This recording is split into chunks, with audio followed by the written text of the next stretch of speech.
বাবায় সন্তানেরে জবাই করবে।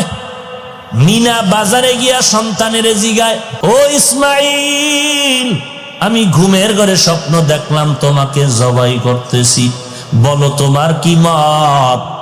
ইসমাইল শিশু বাচ্চা, 6 বছরের সন্তান, ডাক দিয়া বলে, আব্বাজান ইনশাআল্লাহ আপনি যা দেখছেন তাড়াতাড়ি কায়েম করেন, আমাকে ধৈর্যের মধ্যে আপনি পাবেন ইনশাআল্লাহ।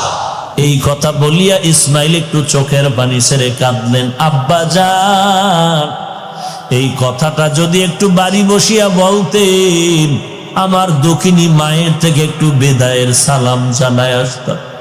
কারণ 6টা বছর পর্যন্ত আমার মা নিজে না খাইয়া আমারে কত কষ্ট করে বড় করেছে। আপনি আম্মা জানের কাছে কিছু পানি আর খেজুর রেখে গেছে, আমার আপনি চলে যাওয়ার কয়েকদিনের মধ্যে পানিও শেষ হয়ে গেল, খেজুর শেষ হয়ে গেল, আম্মা জানের দুধ নাই। আমাকে ঠান্ডা করার জন্য আম্মা জান তার জিহ্বাটা আমার মুখের মধ্যে দিয়েছিলেন। আম্মা জানের জিহ্বাও পানি নাই, শুকায় গেল। একবারও তো আব্বা আপনি দেখার জন্য আসেন নাই। আমার মা কত কষ্ট করিয়া আমাকে বড় বানাইলেন, ওই মায়ের থেকে একটু বিদায় নিতে পারলাম না। বিদায় নিতে পারি নাই, দুঃখ নাই।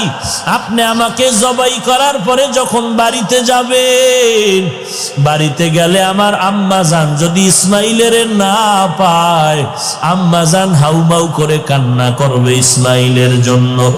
আমি ইসমাইলের পক্ষ থেকে আমার মাকে সালাম দিবেন আর বলবেন, কিয়ামতের ময়দানে সন্তানের সাথে মোলাকাত হয়ে যাবে।